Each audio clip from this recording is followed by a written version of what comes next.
Good, happy Monday morning, November 16, 2020.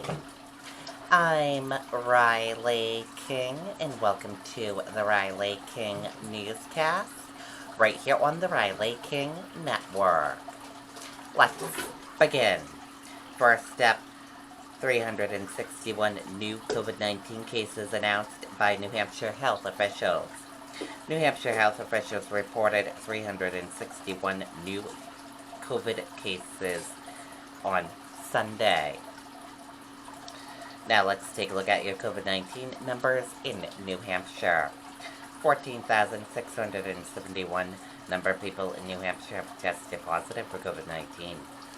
499 number of deaths from COVID-19 in New Hampshire, and 814 number of people who have been hospitalized with COVID-19 in New Hampshire. That's a look at your COVID-19 update for this Monday. Officials respond to officer-involved shooting in Meredith. A 35-year-old man killed in a confrontation with police. Let's take a listen to that video from WMUR News 9. Our owner of Century Roofing. I personally wish to thank the thousands of our customers for supporting our team. In just a moment, but first, now to breaking news out of Meredith tonight, where there is a heavy police presence around Francis Court at this hour. Let's get right out to WMUR's Tim Callery, who's live there for more on this. Tim? Well, Charisse, new information just released by the Attorney General's office. That office telling us that they are now investigating an officer-involved shooting here in Meredith. The scene taking place behind me at the Pinecrest Apartments on Francis Court. The Attorney General's office says this officer-involved shooting involves an adult male. Now that his injuries are unknown at this time, officials only saying that he was transported to a local hospital. They add that no officers were physically injured in this encounter. You can see there are a couple of cruisers off there in the distance. We did have a chance to speak with state police, and they just say right now this is an active investigation. Since we've been here for the past hour or so, we've noticed more Meredith and state police cruisers arrive to this scene. Police tape is also blocking off a section of the parking lot here at Pinecrest Apartments. This is off of Boynton Road, which is actually about a mile down the street from Meredith Police. But again, the Attorney General's office investigating an officer-involved shooting here in Meredith. One person was taken to a local hospital. His injuries are unknown at this time. But of course, we'll continue to follow this story and bring you the very latest tomorrow morning on Daybreak. For now, we're live here in Meredith. I'm Tim Callery, WMUR News 9. Okay, and there you go on that video and that report.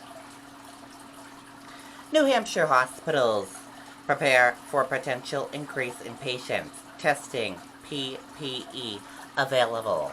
Let's take a listen to that video from WMUR News 9.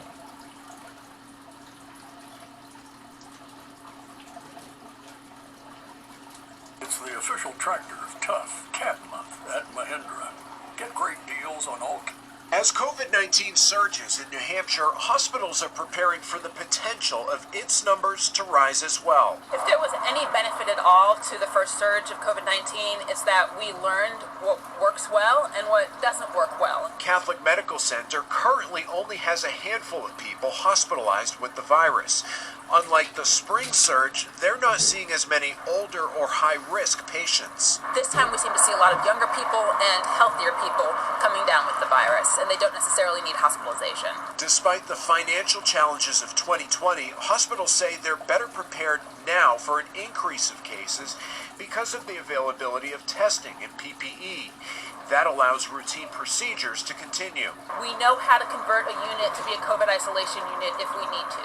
We have one unit that has been reserved this entire time as a COVID isolation unit. St. Joseph Hospital is beginning to see an uptick in patients at its facilities. Most of the activity is on the outpatient side.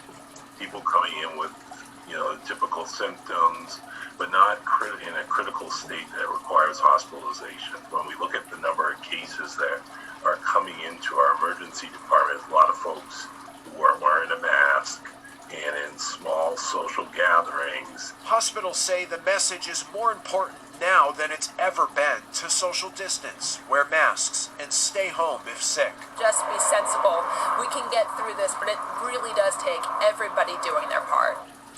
With everyday and emergency care services continuing as normal amid the surge, hospitals say there is plenty of testing and screenings in place to keep everyone safe in their facilities. Okay, and there you go on that video and that report. And that does it for this morning edition of the Riley King Newscast, right here on the Riley King Network. Thank you for watching this Monday morning edition. See you back here later on today for another newscast. I'll have a news report coming up in a little bit. Goodbye, everyone.